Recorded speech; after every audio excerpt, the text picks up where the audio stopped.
Welcome to Recalculating Small Business. Like its award-winning book, Recalculating is dedicated to small business in America. Your hosts are Don Mazzella and Dan Perkins. Don Mazzella is the editor-in-chief of the Small Business Digest. Dan Perkins is a registered investment advisor with 43 years' experience in managing money. Dan Perkins here, your co-host, along with Don Mazzella of Recalculating for Small Business. Our radio program is dedicated to you, helping the small business owners increase their profits. We draw our name from Recalculating, voted the best small business book of 2017 by the Independent Press. In this book, it features ways to grow your small business. Now, here's Don Mazzella. Dan, small businesses are starting to embrace the gig economy. Everybody's talking about it, but we have here today someone who knows an awful lot about it. She's Marion McGovern. Marion, welcome to the program. It's my pleasure, Don.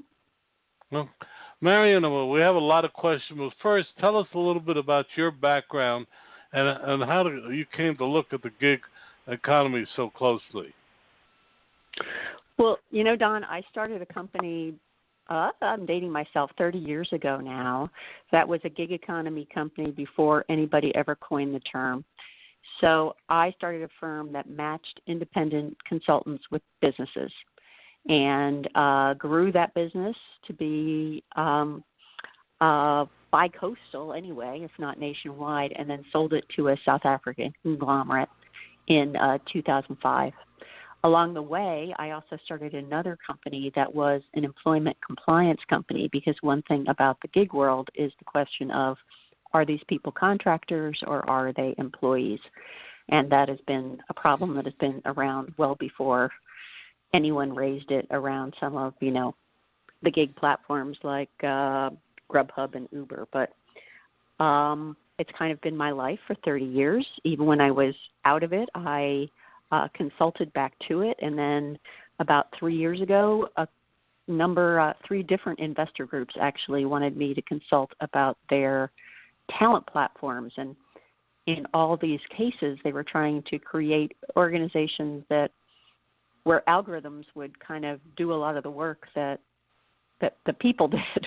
And my view was, if people are the most important part of your business, why do you want to keep trying to take people out of the picture? So I decided to jump back in and see what was going on with how technology was being applied to labor markets and to independent work in particular.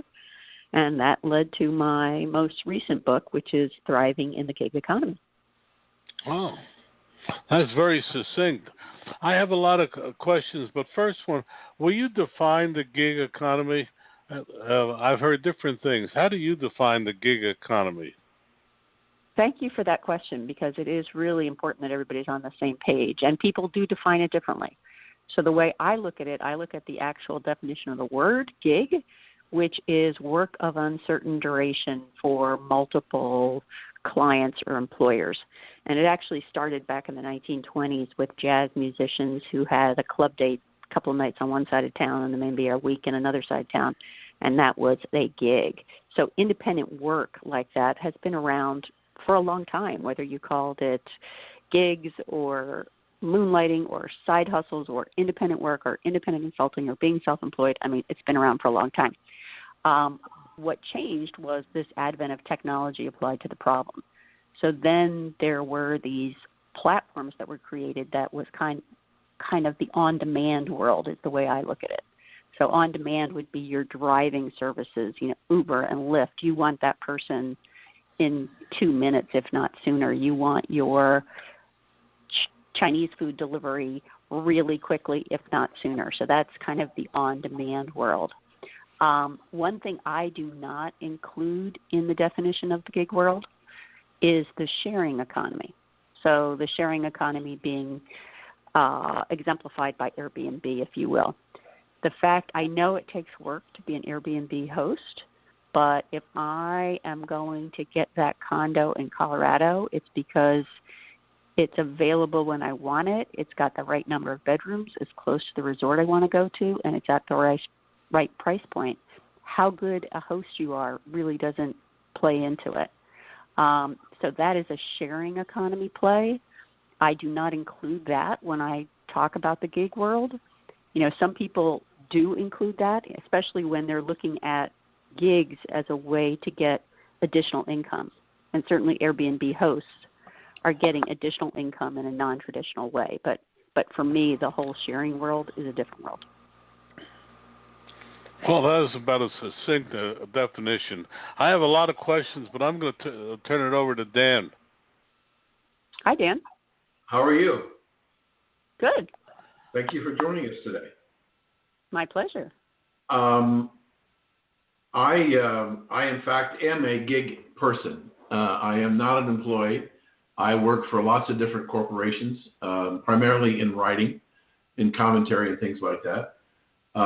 In my money management practice, I work for my company, but I'm not paid by my clients. My clients pay my company. But I'm also an author, and I use the gig economy through an organization you may be familiar with called Fiverr. Yep. I use them to find an illustrator for my children's books. And I'm doing a consulting practice right now where we have a technology company that's a startup, and I'm trying to work with them in the idea of let's not try and build an enormous amount of overhead. Let's try and see what we can find in the gig economy to bring in resources as we grow and evolve. And I'm getting some favorable response to that. There's another organization called Freelancer. Are you familiar with them? Yes. There's freelancer.com, and then there's also the Freelancers Union, which is more of a resource group for independent workers. So I don't know which one you're referring to. Freelancers.com. But my question is, I use those just two as an example of many. The internet has created, or I should maybe phrase it a different way. Do you believe that the internet has created an opportunity for more people to get involved in the gig economy because of organizations like Fiverr and Freelancer, which provide opportunities to get information to independent contractors about what might be available? Absolutely. So the technology has, in essence, made the markets more efficient. There always were these workers out there, but now there's an easy way to identify them. And I think what a lot of people don't appreciate is there are so many platforms out there. There are platforms for, writers like Scripted and Contently, and there are platforms for technical people like Fiverr is largely technical. Upwork is another one. TopTal is another one that is almost all developers. But there are platforms for data scientists, at the upper end of the expertise spectrum, if you will. There are platforms for snowplow drivers, for makeup artists, for people to work at rock and roll shows. I mean, there are platforms for so many things, and a lot of people don't know that they're out there. As part of my research for the book, I actually joined 10 of them to sort of see what the experience was like. A few really shouldn't have taken me, but they did anyway. And then I also became a client of several. Fiverr was one of them. But I wanted to sort of understand what was it like to be a client. And like you, I am still a gig worker, so I actually use more people on Upwork these days because they're here in my backyard. But, I have an Upwork person that does all of my email marketing and updates my website, and I've used them for SEO stuff. I've used Zintro, another sort of specialty expert platform for market research. I mean, you could get so much work done just by understanding how to projectize your work and to bring in the resource to do that project. Some people think that the explosion of the gig economy was a result of the decisions that corporations made after the Great Recession in 2008. I'm in my early 70s, and I've been through a lot of market cycle downturns. And in the market crash of 1987, corporate America made a decision, which I thought was the wrong decision, but because the economy took a huge dive, that they decided that it was better off to keep the people at the top and the bottom and to get rid of the middle. And I never thought that was a smart idea, except that it presented an opportunity for me to do consulting work for over 20 years, filling in for all the people that they let go.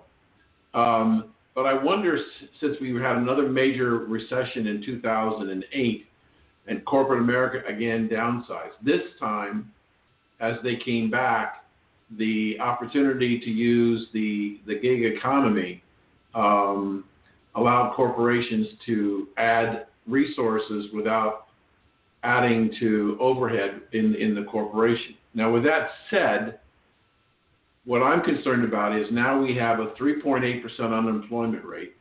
We have parts of the country where the unemployment rate is 2 or lower. We have the lowest unemployment rate in perhaps decades in both the Black and Hispanic community. There's a shortage of labor.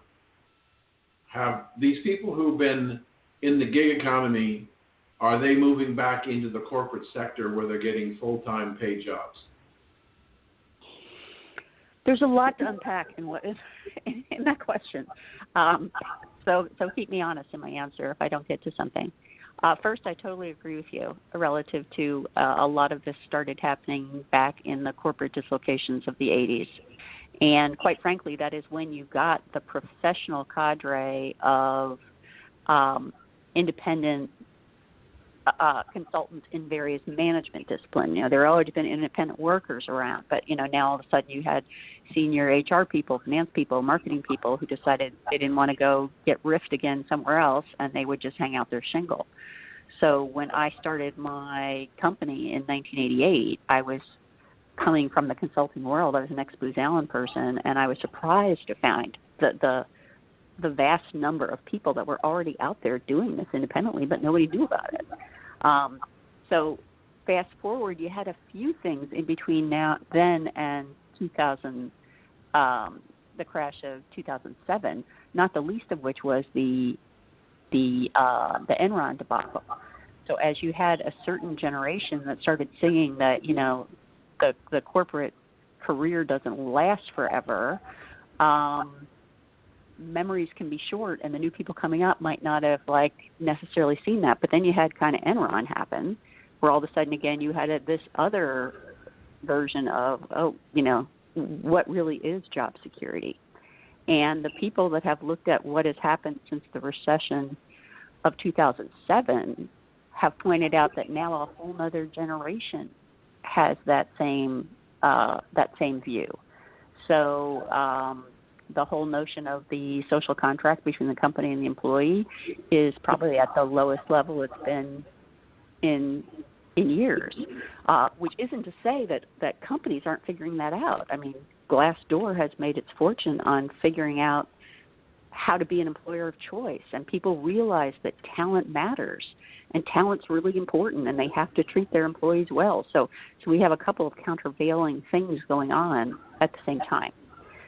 So I think my view of, I don't want to say the future of work, because quite frankly there are a lot of futures that could happen. I think the notion of a portfolio career is what is going to happen. So people will be employed for a while, then they'll go off and consult, and maybe they'll go back and be employed because it's an interesting opportunity, or it's an opportunity to upskill their own human capital, but then they'll go off and consult again. So I think, now we may be seeing more people going internally because of the unemployment rate, as you point out. But I recently heard the stat that the average employee is an employee in a tech company in Northern California.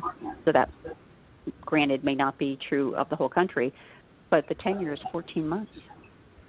14 months is a long time. 14 months is like a long gig. So I think we will have this more mobility in the workforce, whether they're as employees or consultants or kind of a hybrid of both. One of the things that we've been talking to people about for the last almost year became more heightened in October of last year when the change the tax bill. America operated under Barack Obama and the Democratic Party with a philosophy that America's best years were behind it. We would never see 3% GDP again. The jobs that left the country were not coming back. And so there wasn't a real sense of hope and opportunity within America. And we had almost 8 years of that. Now we have a totally different scenario. We've got low unemployment. We've got wages rising. We've got shortage of people in many different sectors of the economy. And what we're finding as we talk to people who do surveys, Marion, what we're finding is that business leaders are uncomfortable with making decisions because perhaps much of their business life has been in times that were not perceived to be productive, and they don't know how to function in the kind of economy that we have and we may be having for a number of years going forward. When I ask you the question about people coming back to full-time jobs, the management of business needs help because they are ill-prepared to deal with this economy, and perhaps gig employees be turned into real employees because of the shortage of personnel. Well, but one thing that will temper that is the fact that all of the studies you read, and there are lots of people that do studies on this particular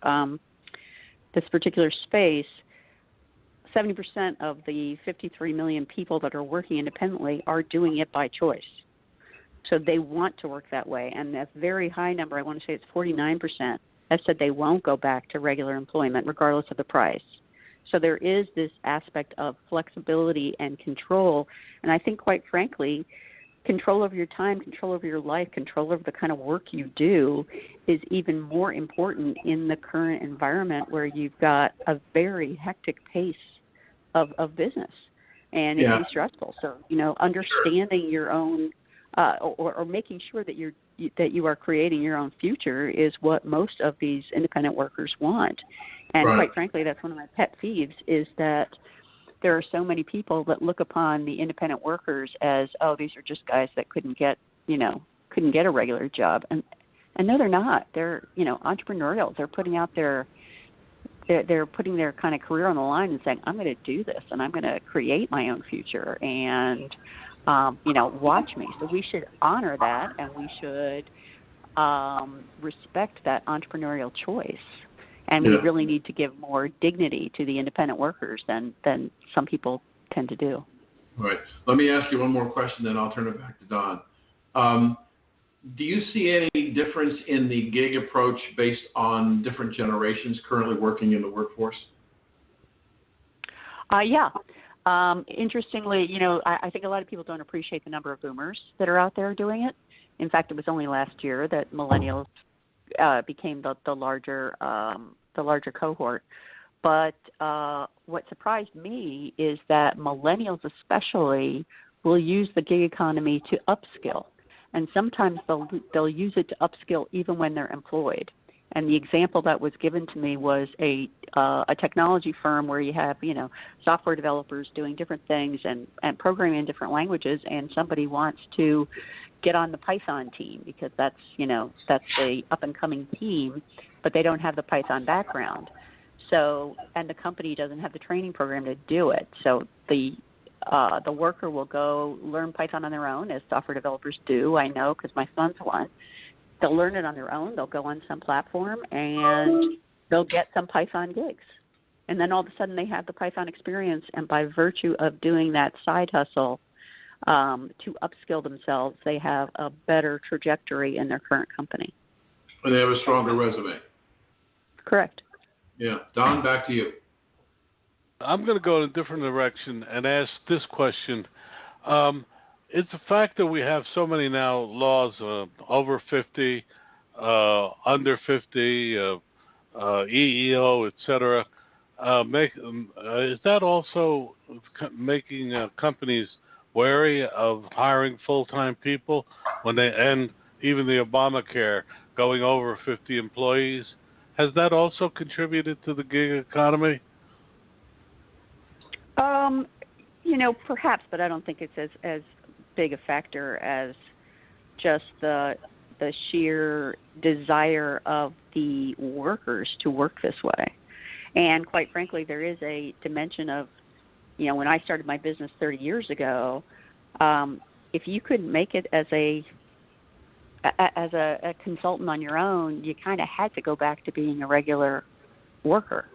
But now, a regular employee, shall we say. But now with the explosion of opportunities out there, if you can't get your digital marketing practice going, well, you can drive for Uber for a while to make ends meet. So there are a lot more opportunities to gain income. And I think when people are deriding the benefit-less dimension of some of the gig platforms, they're missing the fact that for many it is supplemental. For many, there are some people who are driving full-time for Uber, but there are an awful lot that are doing it to supplement an existing job or to enable another pursuit. We're talking with Marion McGovern. Marion, your website for people? MarionMcGovern.com. We want to get a plug in because you're so interesting.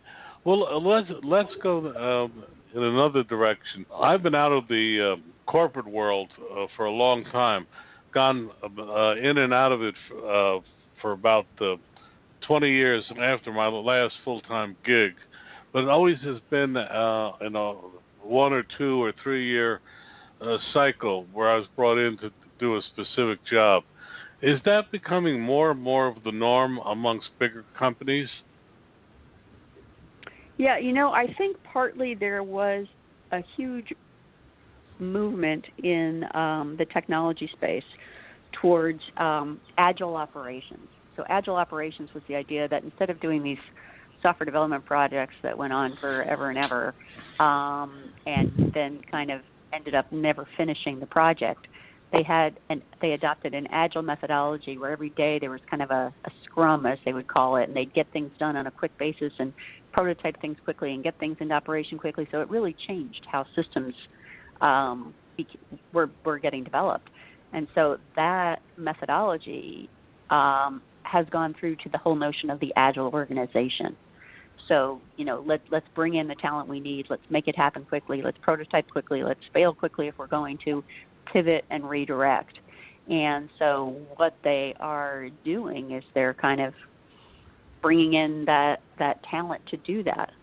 In some cases, it may be, as you say, it may be episodic. I know one marketing consultant that goes in and she does, in reports and 10Qs, and that's all she does. She goes in for different clients and does that, and they don't have to have a regular employee do that. So there are lots of ways that companies deploy this kind of talent.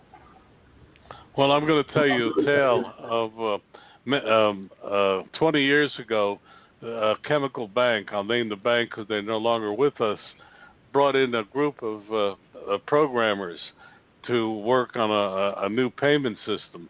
And one of the programmers, who's a temporary, wrote a program that's, and at the end of it, he simply had it put if there was a half penny or a fraction of a penny, it would go into his account. And it took him 7 years to find out. You imagine how much money he made on that deal. Yep. Which brings you to the point. The National Security Agency hired a guy, Snowden, and he took all their secrets. How do you prevent that from happening? Well, there are bad actors out there. There's nothing you do about it. But a lot of things are governed contractually. So people have, quite frankly, the consultants need the protection as much as the clients do. So I advise any independent to make sure that they have certain things in writing. Clearly, a lot of companies, especially tech companies, would want non-disclosure agreements with proprietary information. Whenever I talk to folks in new and growing companies, they have to make sure that they identify stuff as proprietary in order for it to be protected under those agreements. but there should be information about there should be agreements about proprietary information. What's proprietary? What isn't? What's acceptable use? What isn't? There should be sections on intellectual property. You know, if you're coming in and you are bringing your ideas about how to build something, is that typically because you're under contract, that's work for hire, so that belongs to the company, and you have to understand that. So, you know, there are, especially at the more sophisticated levels of consulting, there are things to be documented and assured before you start. But, you know, I'm very optimistic because there are cool entrepreneurs that are getting involved in the space, one of which in this particular area is a company called Bunker Insurance. And Bunker Insurance offers professional liability insurance for independent consultants. It used to be that was way too expensive for an independent consultant to get. In fact, back in the day, my firm used to get people coming to us saying, gee, I'd like to do this. I've gotten this great project with ABC Technology, but I can't afford to have a $10 million liability insurance policy. Can I do this through you? Well, now Bunker has created a platform where it's reasonably priced professional liability insurance that protects both the company and the consultant. So, you know, there are cool entrepreneurs figuring out the problems in the marketplace to help enable this movement even more. That is really something. Would you mind repeating it? Because I know that's a question that's thrown at me every time I talk at an event. Will you repeat the company, please? Bunker Insurance. Bunker like a track on a golf course. So Bunker Insurance. And, you know, one thing that they did, which is very cool, is it used to be that you used to have to get a policy for everything. Bunker allows you to get a policy just for that one project that might require it. That's really fantastic. Dan, I'm turning it back to you for the last two questions. I don't think we have time for two, but I'll do one. Marion, did I hear you say you have a book? I have a book, yes, called Thriving in the Gig Economy. I have another one, but that was a while ago, called A New Brand of Expertise. That's also about kind of the freelancing world. So the new one is Thriving in a Gig Economy? Correct. And is it available on Amazon? It's available on Amazon. It's available at marionmcgovern.com. I go into sort of the history of the movement, as we were discussing. But I also talk about, you know, the various platforms, how to work with the platforms. I talk about digital branding and the importance of that, but also the importance of actually getting out and talking to people. You know, I have this fear that with all the, you know, digital content out there, that people think if they just keep putting up blogs and tweeting on things that, you know, business will come. Well, you know, business comes from people, and you actually have to meet the people. So that's part of the deal too. So you basically but I talk about ecosystems. But you've created, it sounds like, Marion, that you've created a how-to book that people who are interested in getting involved with the gig economy should read. Yeah, and I would say companies too, because there are things they need to know. One of my biggest fears, quite frankly, is around the employment issues, where a lot of the platforms, when I was kind of boring and nerdy and I read all these contracts that they had, and they pretty much say, look, you know, this person might be an employee or might be a contractor. We have nothing to do with it. You have to decide. And I think there are probably a lot of young management teams out there of new companies that have no idea that there's this minefield of employee independent contractor legislation or law out there that's very ambiguous. And as much as they think they just keep hiring this consultant for 60 hours a week because they're a startup, you know, that could be really bad. That could look like an employee, and you could get in trouble. So it's important for the client side, so the folks who are gigging their businesses, to understand it as well. Thank you, Don. Yeah, we've been talking with Marion McGovern. She's given us an awful lot of information on the gig economy. A link to her website will be on recalculating.biz tonight, where you can hear this and every other Recalculating show. You can also tell us what you'd like to hear from us in terms of guests. Marion, your website again for people and your book? It's marionmcgovern.com. And you can also find me on LinkedIn at Marion McGovern. That's my Twitter handle. And the book is called Thriving in the Gig Economy. Well, we've been thriving thanks to you, and thank you so much for being with us. All right. Thank you. Have a great day, guys. Want to know more about health savings accounts for your company or yourself? Go to 2hsa.com and get a free employer's primer. Health savings accounts are a cost-effective way of offering health care benefits to your employees and yourself. HSAs build retirement funds for your employees, improve morale, and reduce your health care benefit cost. For a free employer guide to HSAs, go to 2hsa.com. That's 2hsa.com. Marcus Lemonis, J.D. Powers, and John Scully, and 100 other presidents and experts contributed to Recalculating the Book. Why did all these people agree to contribute to the book? I'm Don Mazzella, and I'm the editorial director of Small Business Digest. And for 20 years, we have been offering small business leaders information and data to increase profits. Recalculating the Book was named the best small business book by the Independent Press Association. Whether you need help with marketing, staffing, finance, operations, technology, or many other subjects, they're all here in Recalculating the Book. They're now available at Amazon at a reduced cost. We've also created the radio program Recalculating on recalculating.biz. Dan Perkins here from recalculating.biz with your featured book.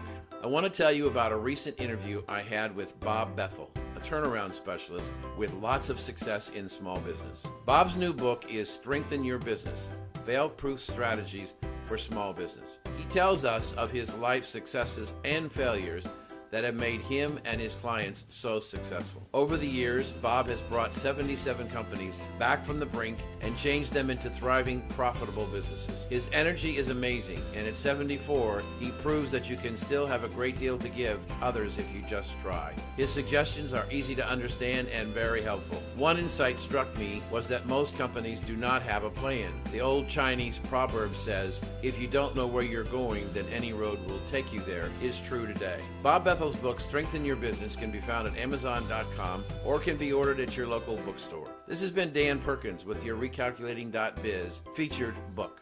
Dan, Bon Magot, a 3-year-old woman-owned specialty food producer operating out of the greater New York City area, I became fascinated with.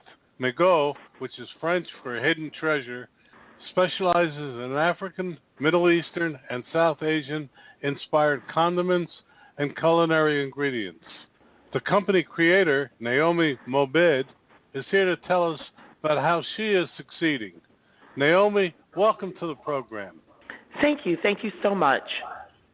Well, first, Naomi, tell us a little bit about your background, where you're from, how long you've been here, and what inspired you to begin this quest for your own company.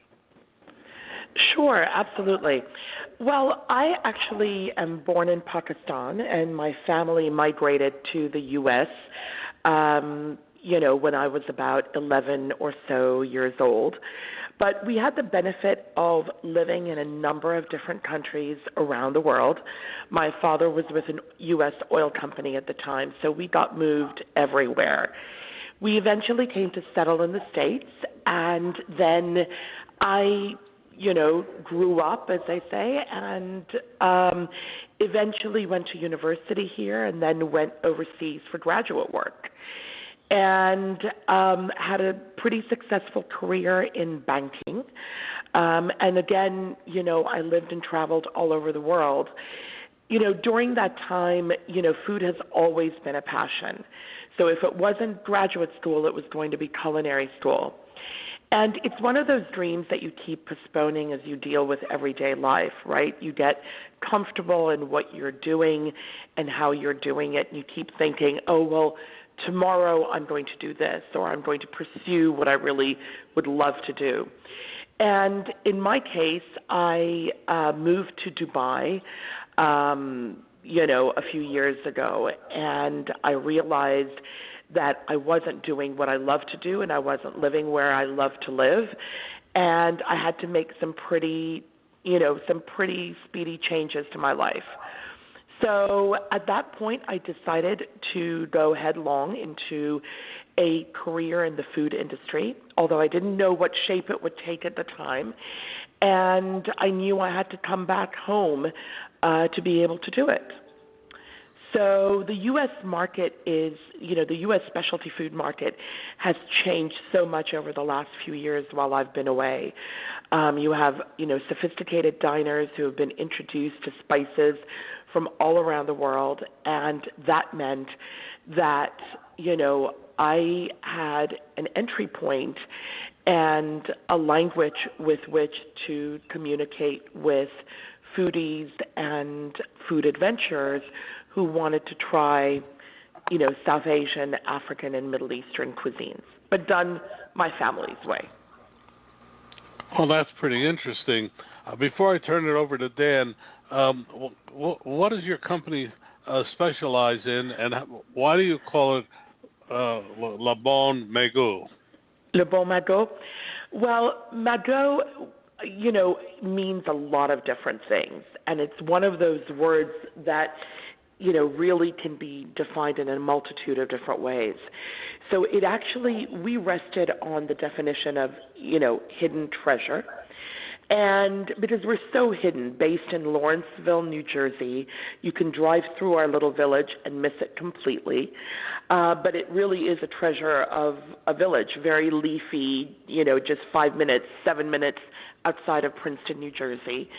And we also realized that a lot of the flavors that we were going to bring out in the way that we wanted to do it were hidden. And so it seemed like, the perfect word. Why French?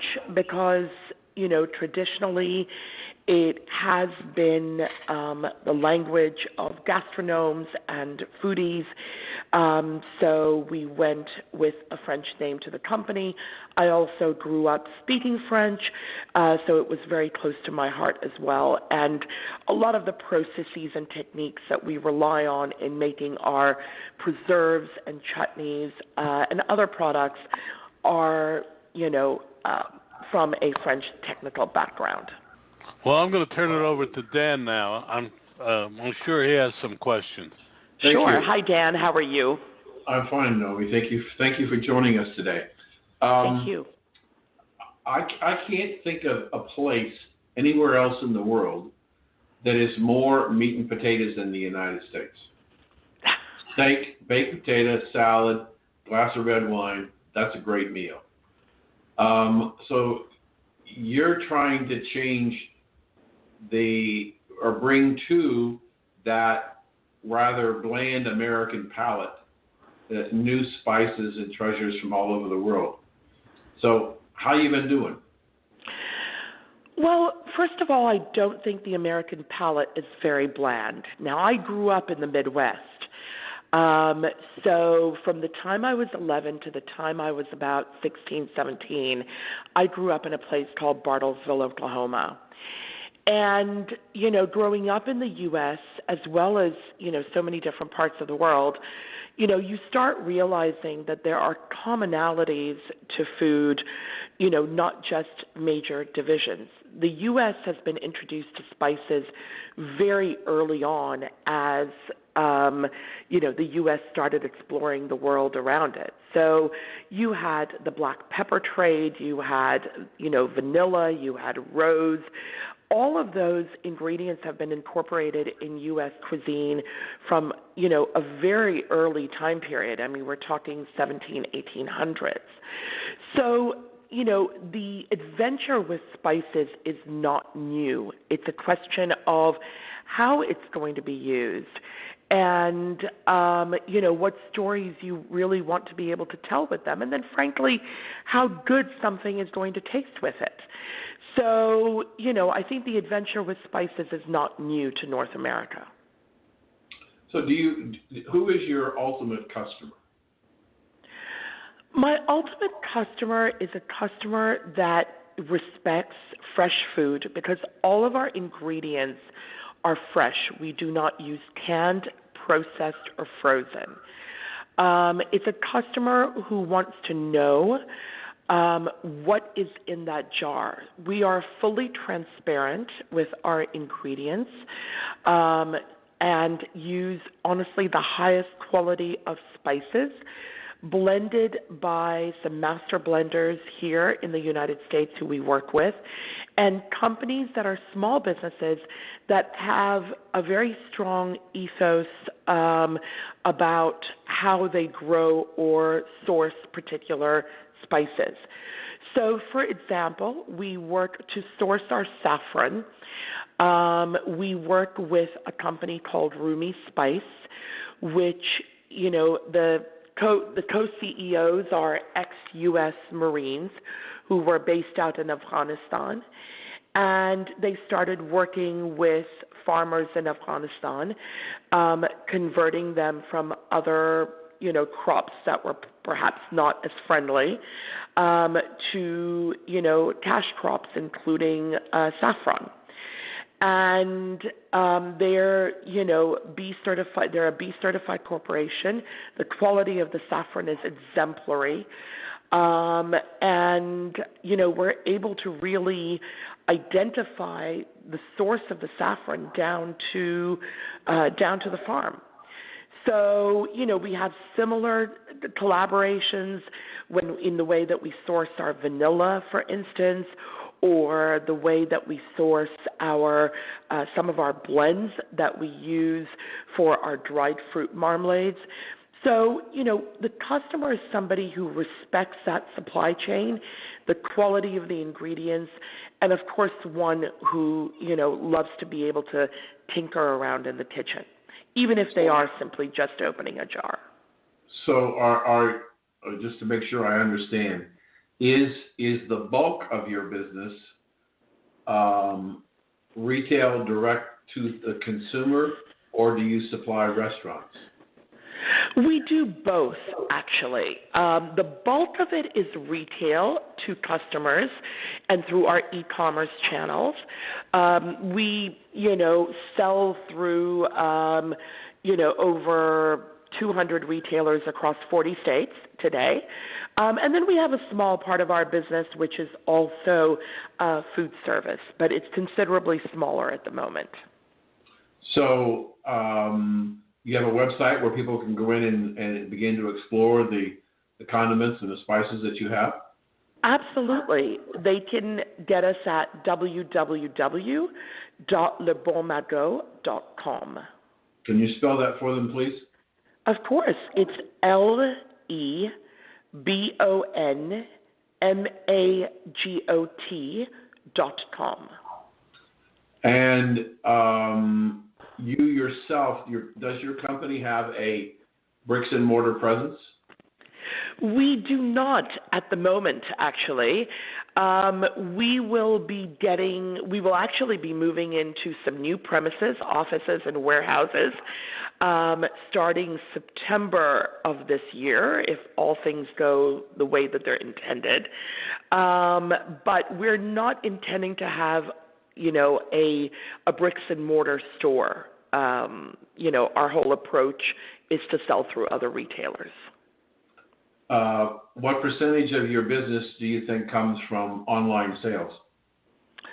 Online is relatively small at the moment. Online is, I would say, about 15% or so.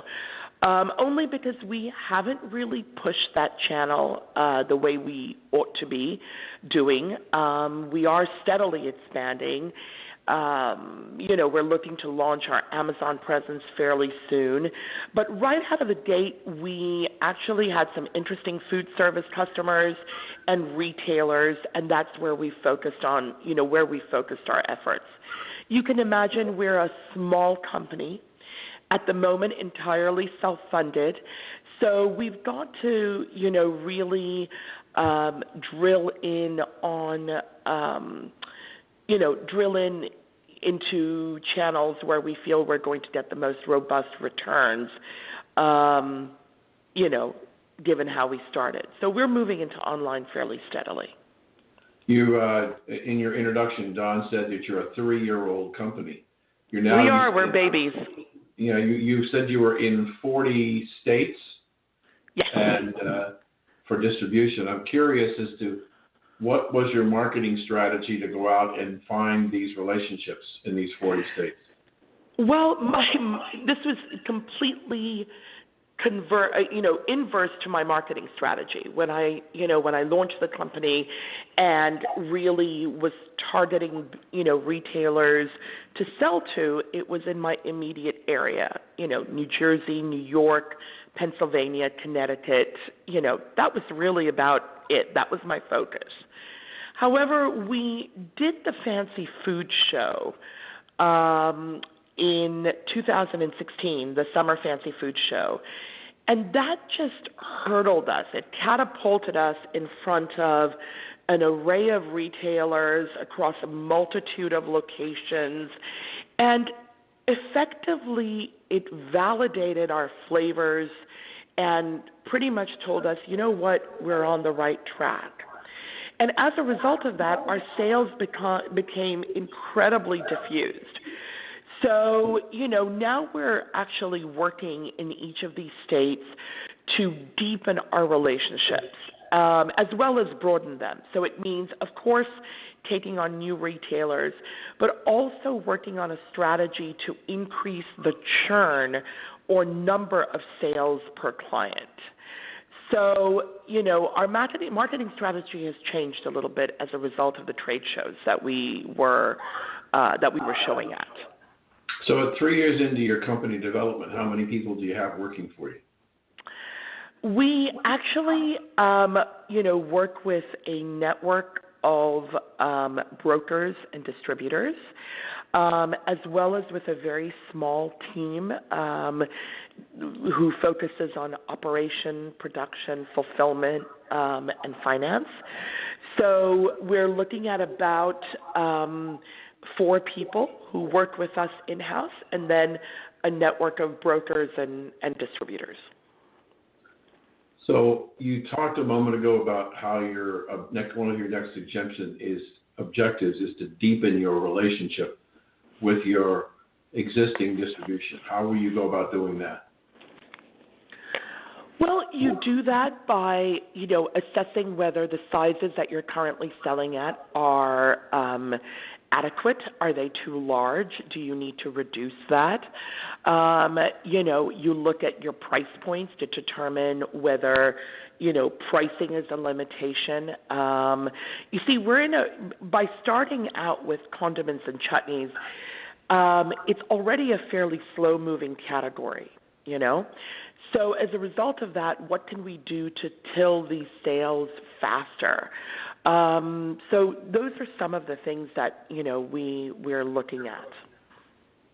So I'll ask you one more question, then I'll turn it over to Don. Sure. You talk about 3 different cultures: African, Middle Eastern, and South Asian. Mm-hmm. Probably, I would guess, the least well-known of the 3 would be African in the United States. Would that be true? I would say it depends on which part of Africa. Our approach with any of our products, and, when I started the company, the angle that I took was that we're starting with preserves and condiments. We want to be able to expand into other categories. And when we talk about Africa, Middle East, and South Asia, we're really looking at flavors that can be integrated across some of these locations and areas. I'm not necessarily seeking to launch a product that is 100% authentic to, this is a North Indian product or this is a South Indian product. It really is a fusion of different flavors and inspirations that my family has picked up from around the world and that we are bringing to our table that we're wanting to share with others.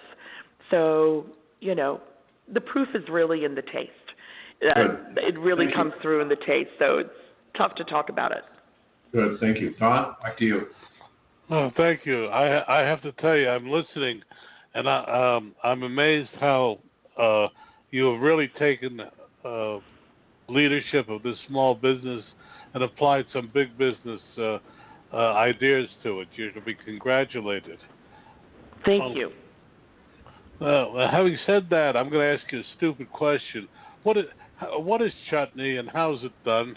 I see it all the time, but I've never, and I've been in the Middle East, in Asia, etc., and I still don't understand it. No problem.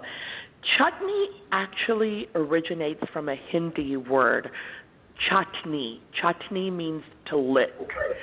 And it's very appropriate because, frankly, you'll be licking your lips, each time you have it. Chutney is basically a balance of sweet, savory, and slightly spicy or heaty elements. So, for example, the chutney that we launched, it's the first product we launched in the marketplace. It's a red vine tomato chutney with fresh ginger and garam masala. Garam masala is a spice blend made up of an array of different spices like cumin, cloves, black cumin, a variety of different spices. And each family tends to have their own recipe for making garam masala.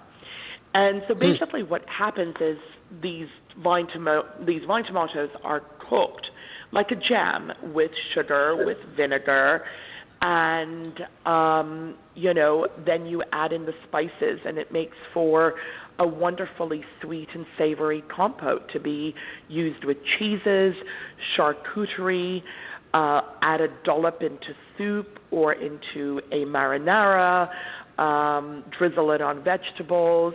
You have a wide array of uses and applications for it. You really know your foods. I'm going to go. You're in business 3 years. What have you learned that you didn't know before going in that you'd pass on to other entrepreneurs? Be ready to have all of your assumptions reversed. I think that's one of the first things. We always start with these preconceived notions of what it's going to be like. And let me tell you, we're wrong every time. And that is a good thing because it means that you are learning, that you're open, and that you're flexible, which is, key because, this was not an industry that I necessarily knew particularly well. I had a passion for the culinary aspects, and that's what mobilized, my start to the business. But at the end of the day, it is a business. So in an industry with a very specific set of dynamics and language, and all of these, are lessons that I've had to learn. So surround yourself with good people and, really enjoy the ride. I'm going to turn it back to Dan for the last two questions. Thank you. I'm curious, Naomi, have you thought about exporting your stuff outside the United States? Absolutely. We are, still have a lot more to do in the United States. So that's the first thing.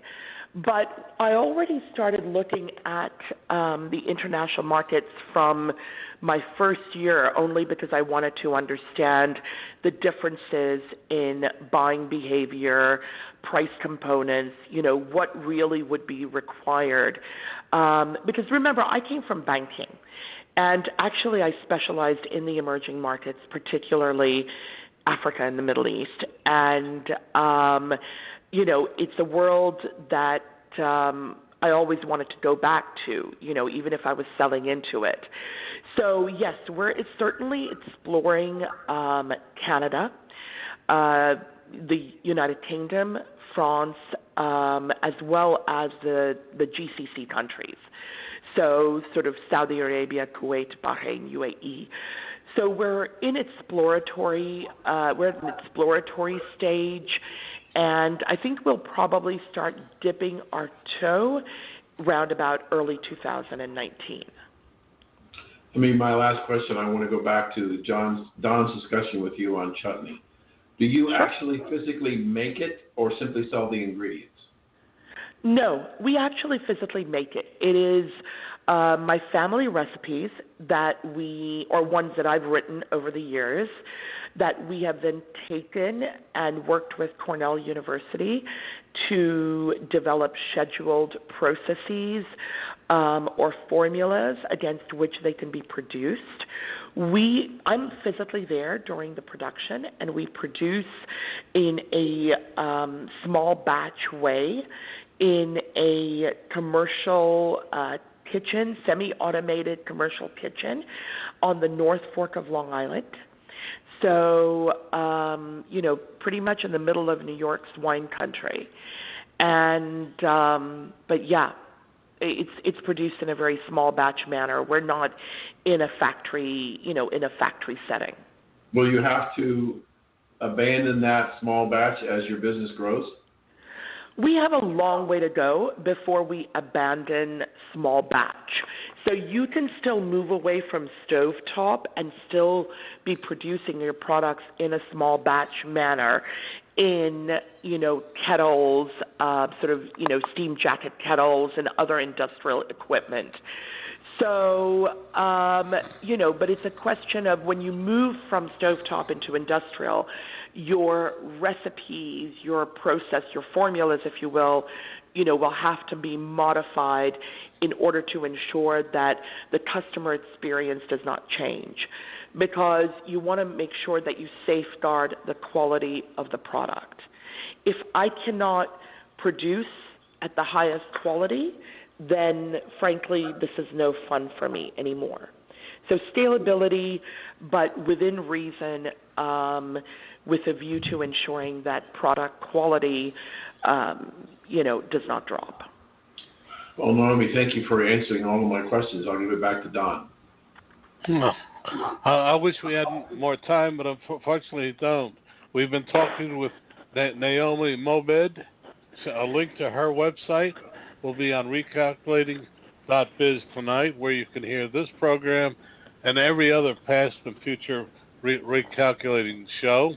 And you can also tell us what you'd like to hear on this program.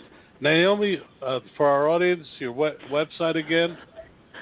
It's www.lebonmagot.com. Yeah, and again, spell it out for our audience. LEBONMAGOT.com.